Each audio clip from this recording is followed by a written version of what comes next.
Regarde Andrea, il y a une auto-école qui m'attend. Je vais réapprendre à passer mon permis de conduire. Ouais, c'est fou ça, danger public sur la route, parce on se pose plein de questions, Alexandre. Ben oui, avec ce débat autour de la troisième voie entre Lausanne et Genève, la mobilité, justement, nous on s'est posé les questions à la rédaction. Quels sont les profils aujourd'hui des conducteurs, conductrices qui passent leur permis de conduire? Est-ce qu'il y en a plus ou moins qu'avant? Est-ce qu'on passe son permis plus tard qu'avant? Je vais poser les questions justement à l'auto-école Delta et puis Marc qui m'attend. Et puis on va questionner son métier aussi, est-ce qu'il a changé? Voilà. Allez, bonne route Alexandre. À tout à l'heure Andrea. Quant à nous, aujourd'hui on reçoit le directeur. Bonjour Marc. Vous le savez, Champité fermera ses portes en juin. Il paraît que le téléphone n'arrête pas de sonner. On en parle avec le directeur de Montolivet. Ensuite, on fera le bilan du marché de Noël avec le délégué à l'économie de la ville de Nyon, Lionel Torrent-Salé. On va se mettre au chaud, il fait froid dehors. Bienvenue dans Fais voir ta région.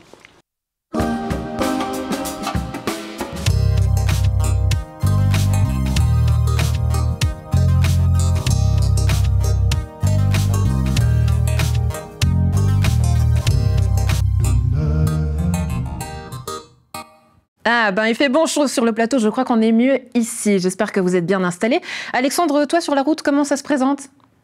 Et puis au bout, Ouais Andrea, écoute justement, je suis avec Marc Morel.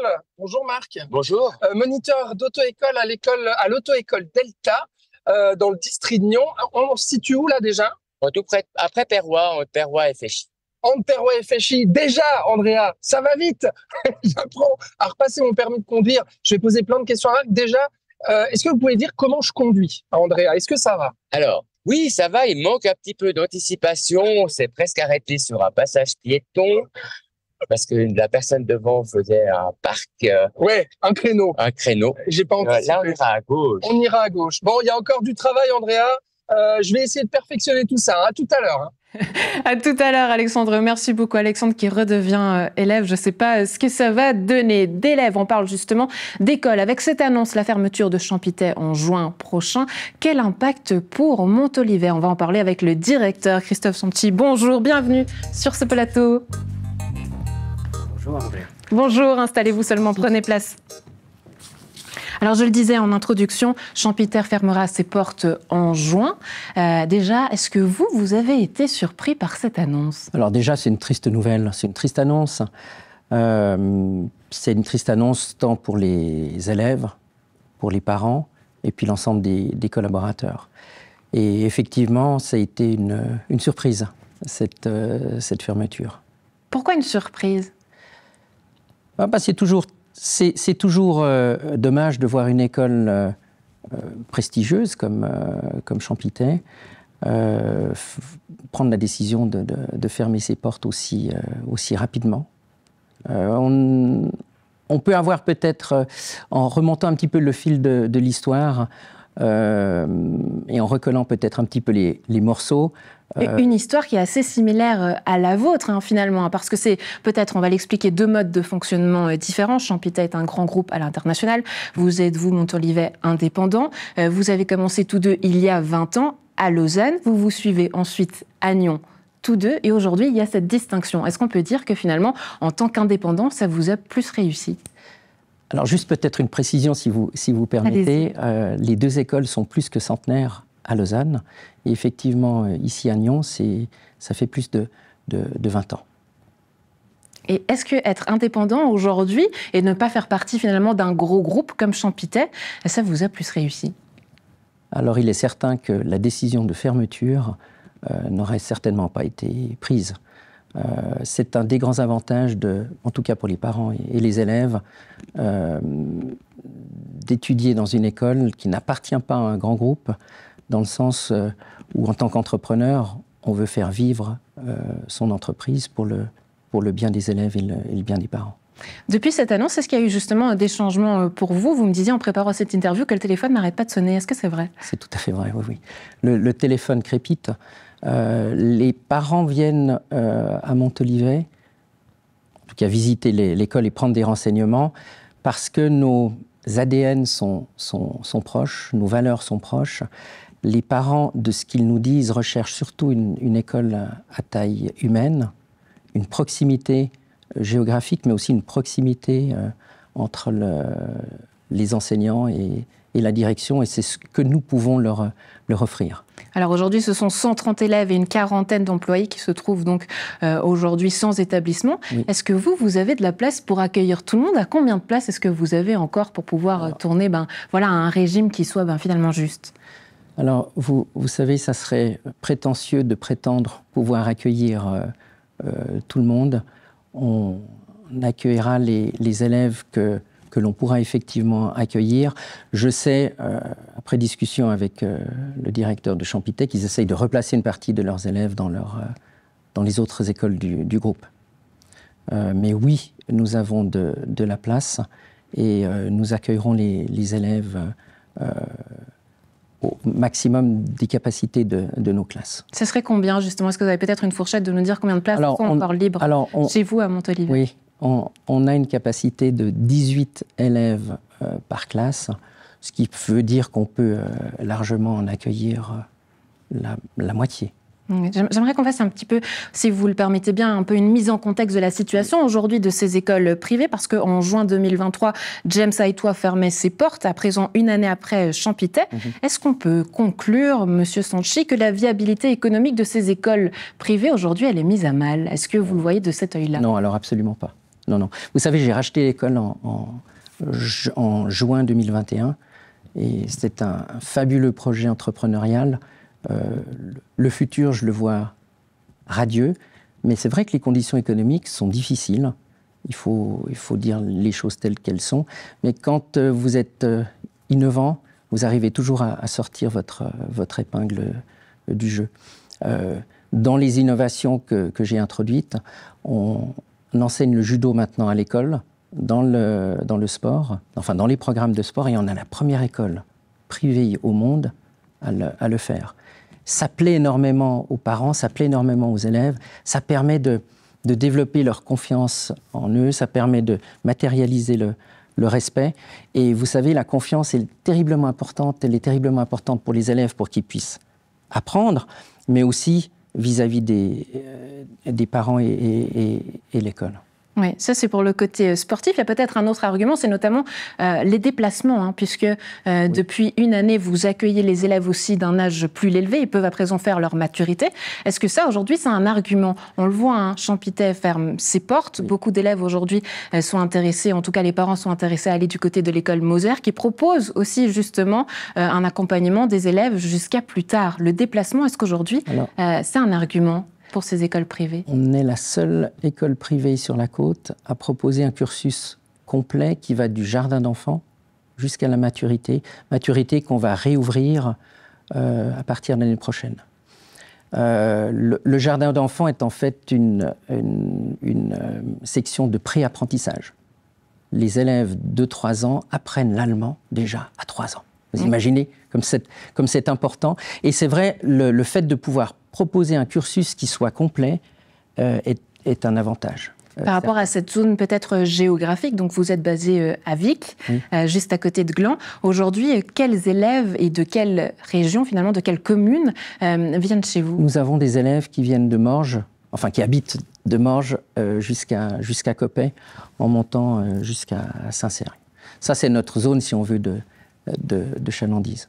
Pour terminer, si on prend encore un peu plus de hauteur, on sait que lorsque des écoles privées sont fermées, souvent l'État revient, des négociations sont souvent en cours pour racheter ces écoles qui deviennent finalement des écoles publiques parce que faute et manque de place chez nous, à Agnon notamment, plusieurs élèves du gymnase doivent se déplacer jusqu'à Lausanne.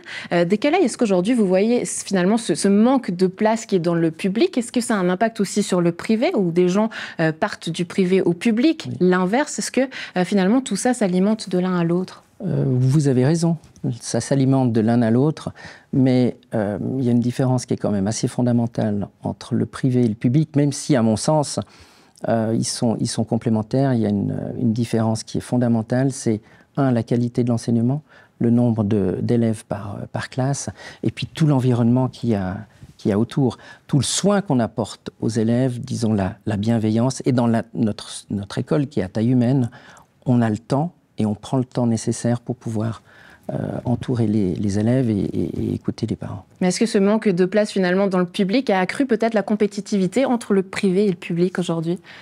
J'ai pas cette impression-là, dans le sens où ma vision de l'enseignement est que chacun a sa place et le privé est complémentaire au public et inversement. Nous, on reçoit beaucoup d'élèves qui viennent aussi du public et c'est vrai, il faut le dire, on a des élèves qui, pour des raisons X ou Y, décident de retourner dans le public.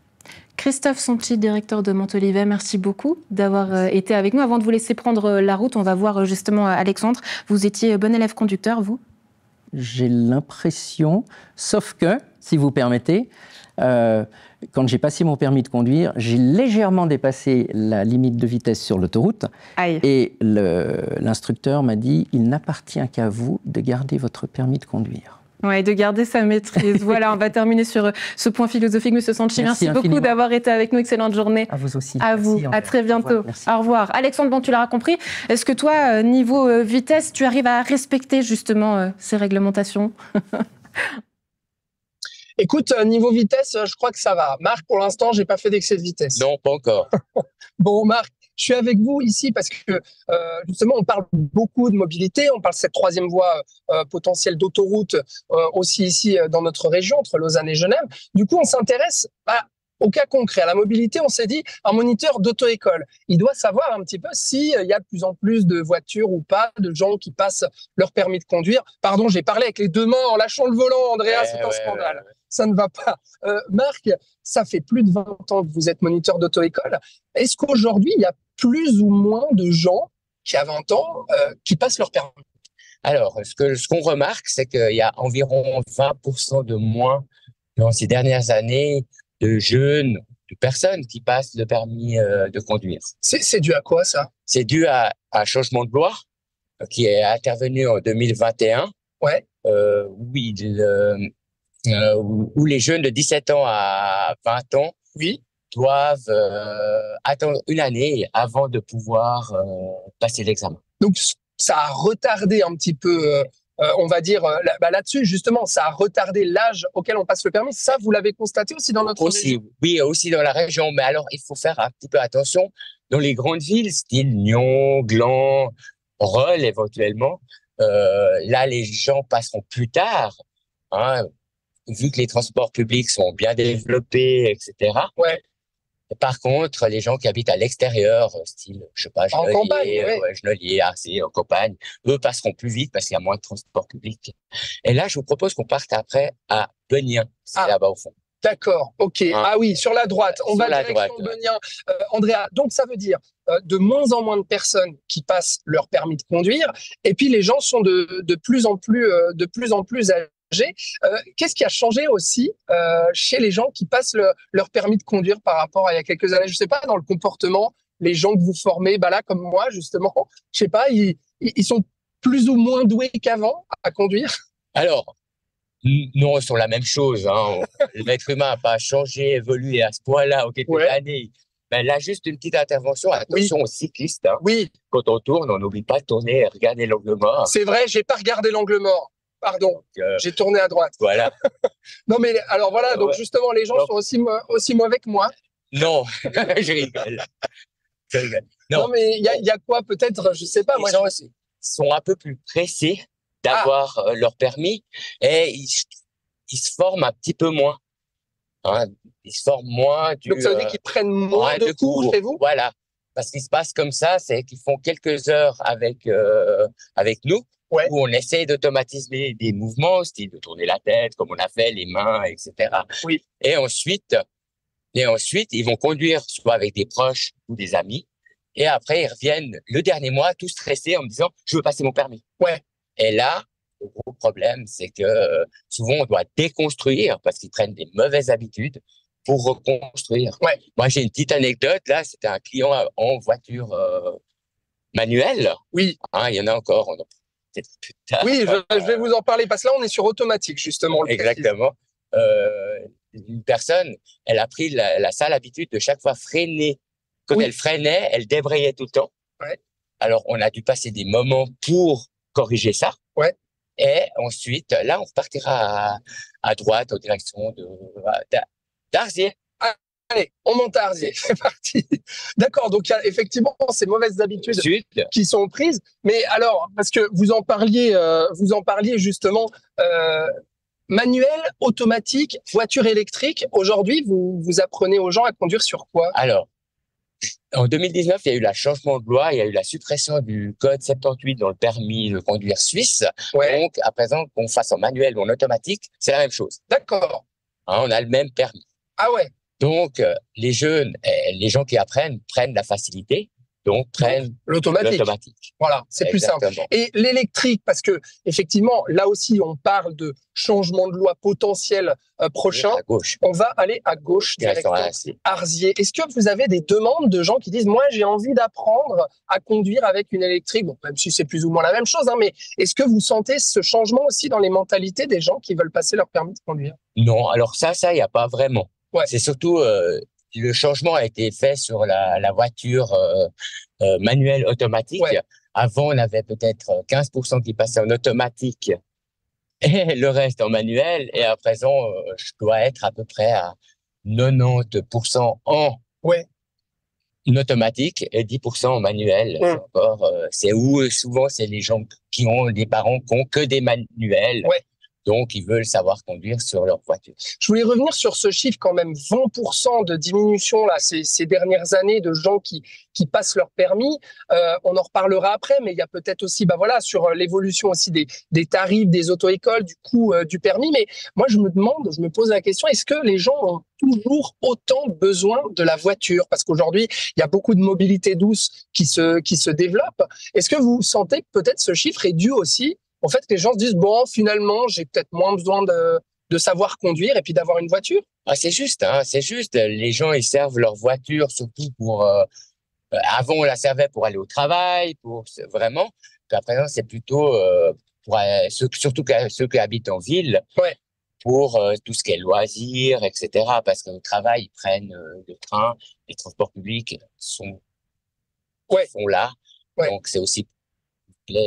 c'est mieux pour eux. Et donc, on imagine que tout ça, ça doit avoir une incidence, Andrea, sur le métier de moniteur d'auto-école, sur le business aussi des auto-écoles. Je te propose, Andrea, que tu parles d'autre chose. En plateau, moi, je continue la route, je me coach encore un peu avec Marc, et puis on parle de tout ça après. Oui, à tout à l'heure, Alexandre, on l'a vu, pas facile de poser des questions et de conduire en même temps, il faut être attentif un peu à tout. Allez, bonne route, on se revoit tout à l'heure. Quant à nous, on passe au marché de Noël, bilan de l'édition 2023, en compagnie du délégué à l'économie de la ville de Nyon, Lionel Torrance, que j'accueille. Bonjour. Bonjour. Bienvenue, merci. Installez-vous seulement, prenez place. Alors on a l'impression que c'est déjà loin, Noël et toute sa féerie, mais on a eu plaisir à vous recevoir pour ce bilan de l'édition 2023, une édition un petit peu particulière, une mouture, un changement déjà en tant que délégué à l'économie. Quel bilan est-ce que vous en faites ? Alors, en préambule, je précise juste que la municipalité est en train de faire son bilan vraiment de la manifestation. On est en train de rencontrer un certain nombre d'intervenants qui ont participé à l'organisation d'une manière ou d'une autre. Donc le bilan n'est pas encore totalement complet. Néanmoins, on a déjà certains constats qu'on a pu faire pendant la manifestation et à la suite de la manifestation, où le bilan est en relative demi-teinte. Je pense que... rappeler le contexte aussi, je pense que c'est important.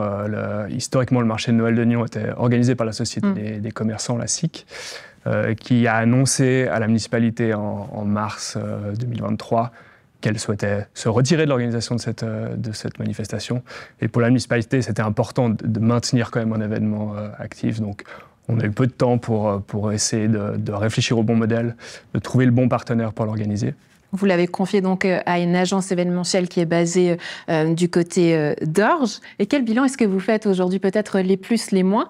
Parce qu'il y en a, on voit ces images ici du marché. On a vu également des images d'Illuminion, les animations qui ont eu lieu tout au long de cette édition 2023. Quel bilan est-ce que vous en faites déjà en préambule, on l'entend, avant finalement ces rencontres qui vont avoir lieu avec tout le monde? Alors je pense qu'on a eu un certain nombre d'animations, même plus que le marché de Noël sur la place du Château, qui était vraiment intéressante. Un concept d'illumination, Illuminion assez féerique, qui a réuni un bon nombre de la population, qui a été apprécié. L'artiste aussi François Montou, qui a créé son œuvre sur l'Esplanade des Marronniers, qui a créé un peu de magie aussi autour de son œuvre, donc qui était intéressante. Le quartier de Rive aussi, qui a organisé un super marché sur 4 jours aussi dans la rue de Rive. Et ce marché de Noël qui finalement a eu le mérite d'exister, donc qui a pu offrir un marché de Noël aux Nyonnaises et aux Nyonnais, qui nous a donné l'opportunité aussi de tester un nouveau lieu, à savoir la place du Château, un nouveau concept. Voilà, donc pas mal d'éléments quand même positifs à en tirer. Après, il est assez évident des discussions qu'on a pu avoir avec les organisateurs que la fréquentation n'était pas au niveau de celle qui était espérée. On l'a constaté tant au niveau de la fréquentation que le chiffre d'affaires réalisé par les différents commerçants, artisans ou par l'organisateur lui-même. Ça veut dire qu'il y a eu moins de ventes que d'habitude au niveau peut-être des commerçants qui étaient sur ce marché et sur la place du Château? Alors les commerçants n'étaient pas les mêmes que les années précédentes, donc c'est difficile de comparer par commerçant. Par contre, de manière générale, des échos qu'on a pu avoir, c'est que le chiffre d'affaires des artisans, des commerçants et de l'organisateur n'était pas à la hauteur des attentes, ça c'est sûr.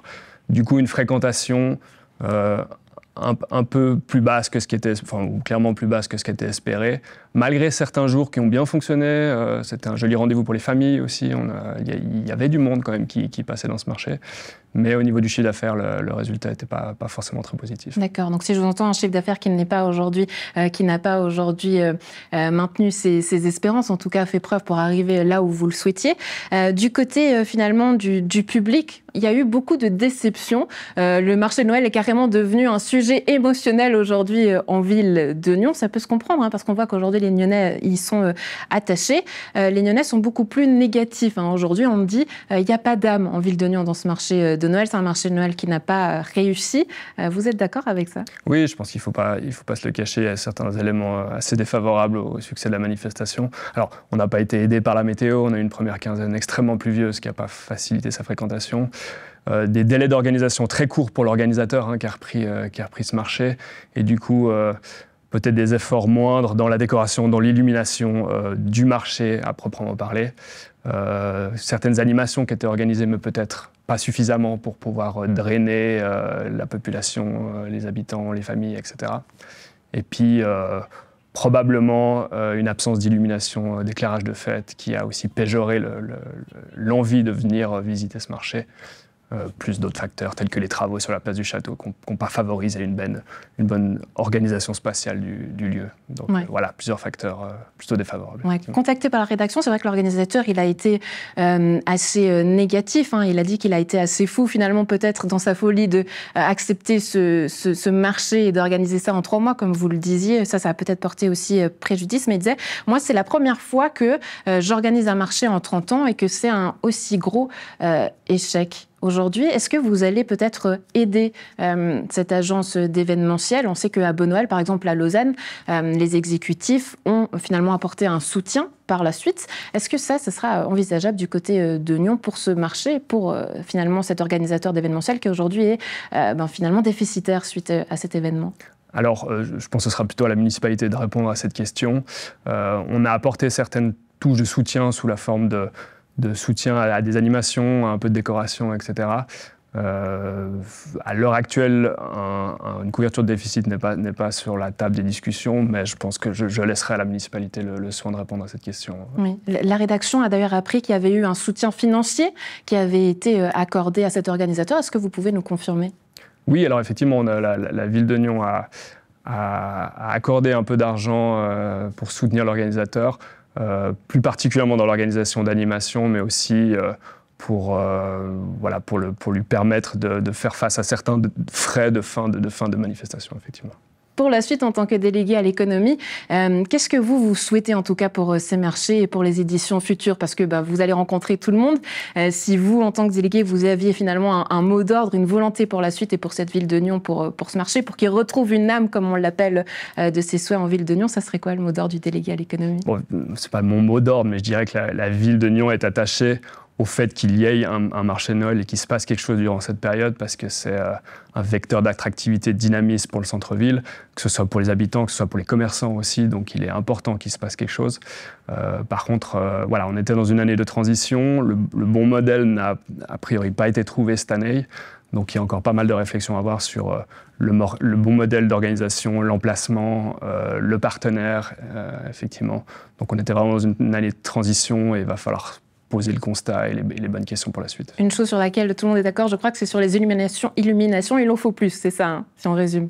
Oui, alors effectivement, la municipalité avait fait le choix cette année, dans la continuité finalement des contraintes énergétiques imposées en 2022, donc l'année passée, enfin 2022, avait fait le choix de renoncer à nouveau à l'éclairage de fête, dans une question de sobriété, un souci de sobriété énergétique, et de le remplacer par un concept d'illumination sur le thème du feu, le programme Illuminion, qui à nouveau a bien fonctionné, mais qui, sous la forme d'événements ponctuels, n'a pas permis à l'ensemble de la population d'en prendre connaissance, et du coup le reste du temps où les illuminations d'Illuminion n'étaient pas organisées, ben, effectivement, il n'y avait pas d'illumination. Je pense qu'on a bien entendu le message, on l'a constaté aussi par nous-mêmes. Il sera nécessaire de revenir avec un concept d'éclairage de fête pérenne, enfin, et en tout cas fixe sur l'ensemble de la durée de la période de l'Avent.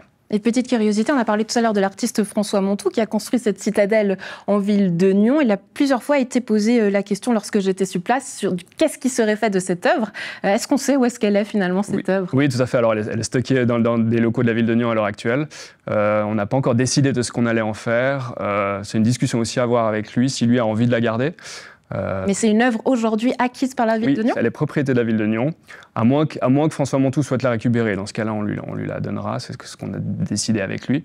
Et puis, si ce n'est pas le cas, il faut encore qu'on décide de comment la mettre en avant, comment la faire voir à la population. Ça n'a pas encore été décidé à l'heure actuelle. Une suite peut-être, en tout cas, à cette histoire. Lionel Torrens, délégué à l'économie pour la ville de Nyon, merci beaucoup d'avoir été avec nous. On retourne sur la route, si vous le voulez bien, avec Alexandre. Quelle note vous lui mettez jusqu'ici ? Ouh là là, difficile à dire, mais assez attentif. Je ne tenterai pas un interview en train de conduire. Mais... Bon, Alexandre, on retourne sur la route avec toi. Dis-nous tout. Ouais, écoute, Andrea, effectivement, hein, c'est compliqué de conduire, d'être journaliste en même temps, de réapprendre à passer son permis. Enfin voilà, pas trop de petites fautes, je crois, Marc, là jusqu'à maintenant, ça va à peu près. Bon, je voulais parler surtout de votre métier, hein, moniteur d'auto-école. On a entendu, hein, vous nous avez dit le changement des profils. Ah bah oui, pardon, à droite, voilà. Bah oui, Gland, j'allais repartir direction Lausanne, n'importe quoi. Allez tout droit pour Gland. On a entendu le changement de profil, les gens qui passent leur permis de conduire de plus en plus tard, notamment dans les villes, et puis aussi 20% de diminution ces dernières années des gens qui passent leur permis. Ça vous inquiète pas quand vous êtes, votre métier c'est moniteur d'auto-école, ça vous fait pas peur justement tout ça ? Oui, ça nous fait peur. En plus de ça, c'est qu'ils ont libéralisé la formation. Avant, on devait passer un examen préliminaire pour pouvoir aller à l'école de moniteur, et à présent, on ne peut plus. Il n'y a plus besoin. Donc on a un CFC, on pourrait venir moniteur. Donc, ça veut dire que c'est plus facile qu'avant de devenir moniteur d'auto-école ? Alors, pas plus facile, mais ça ouvre la porte à plus de monde, en fait. Il y a moins de régularité et moins de contrôle, en fait. Et il y a des abus aussi ? Alors oui, il y a des abus. Avec l'association, ça s'appelle la L-Drive Suisse, section Vaud. Oui. Nous avons posé une vingtaine de plaintes pénales pour le canton de Vaud. D'accord. Qui sont en cours d'études contre des faux moniteurs, en fait. D'accord. Ça arrive aussi chez nous, dans notre région. Alors, j'en ai mis deux. On en a mis deux de la région, D'accord. Ça veut dire que c'est des gens comme moi, par exemple, qui disent je propose mes cours, je propose à conduire aux gens, et puis qui proposent leur service comme ça, mais qui ne sont pas formés ni autorisés à donner des cours. Qui n'ont pas le brevet fédéral de moniteur. Oui, c'est facile, c'est comme si c'était papa et maman ou un accompagnement. Et la loi, elle est assez stricte là-dessus. Normalement, on a le droit de former 2 personnes, 2 proches même, par année, et on n'a pas le droit d'être payé. D'accord. Et eux, ils demandent entre 40 et 50 francs l'heure. Justement, aujourd'hui, les tarifs, ça coûte combien une heure de conduite, d'apprentissage de conduite? Alors, ça dépend, c'est entre 95 et 100 francs de l'heure. Ouais. Ça a beaucoup augmenté en 20 ans? En 20 ans, moi, quand j'ai commencé à être moniteur, on était à 79 francs. D'accord. Donc, à présent, on est à 100. Donc, ça fait à peu près 21 francs d'augmentation en 20 ans. Est-ce que vous entendez encore aujourd'hui des gens qui se refusent de passer leur permis de conduire ou qui le passent justement de plus en plus tard par des soucis financiers, qui se disent c'est trop cher en fait? Ah, mais bien sûr, ça c'est clair. De toute façon, on dit toujours qu'on est des voleurs, mais on n'est pas la seule profession comme ça. Mais Oui, bien sûr. Les gens, ils veulent pas passer parce qu'ils ont peut-être pas les moyens ou l'utilité. Ils disent, voilà, après, la voiture coûte cher aussi. Oui, ah bah bien sûr. Et qu'est-ce qui a changé d'autre dans votre métier en fait? Alors il y a eu 24 ans, comme on l'a déjà discuté, cette année à attendre. Oui. Là aussi les gens, le comportement des gens sur la route. Oui. Qui sont beaucoup plus ils veulent être distraits. Oui, distraits. On en a parlé comme ça. Oui, distraits, mais aussi qui veulent aller de plus en plus vite et puis ils viennent à nous coller. Ou on démarre pas tout de suite, ils klaxonnent. Ouais. Et dans l'enseignement, finalement, on apprend finalement à conduire de la même façon qu'il y a 20 ans, quoi. Alors, oui, mais avec l'augmentation du trafic. Et puis les changements de loi. Et voilà. Les changements de loi, parce qu'on a quand même chaque année des nouveautés qui arrivent. À présent, on a notre fameuse rue cyclable à Gland, que personne connaît. C'est une nouveauté, je crois même, de 2022. Oui, donc cette mobilité douce. Voilà, voilà, mais ça fait encore des changements et pas tout le monde est au courant. Donc il faut s'adapter à ça. Je poserai une dernière question, Marc, avec ce débat autour de la troisième voie d'autoroute. Ça aussi, c'est quelque chose qui vous inquiète un peu parce que finalement, ce débat, ce référendum, s'il aboutit, ça va donner un peu le signe aussi de savoir est-ce qu'on encourage la voiture, est-ce qu'on n'encourage pas la voiture. C'est quelque chose justement pour la pérennité de votre métier qui vous inquiète? Bien sûr. Oui et non, parce que voilà, les gens ils font pas que de l'autoroute, mais mais ça donne un signe. Ça donne un signe. Mais moi, je pense qu'il faudrait plutôt qu'ils fassent une troisième voie pour les trains et une troisième voie pour l'autoroute. Vous êtes partisan des deux. Voilà, oui, tout à fait, parce que des fois, malheureusement, on peut pas aller partout encore. Merci beaucoup. Merci Morel, à vous. Regardez, le timing est parfait. On arrive chez toi, Andrea. Regarde, je suis de retour au bureau. Et vivant. Voilà, et vivant. Et puis, avec un nouveau permis en poche. Voilà, merci à Marc et à l'auto-école Delta. Et puis, je te souhaite une bonne journée. Andrea, ciao.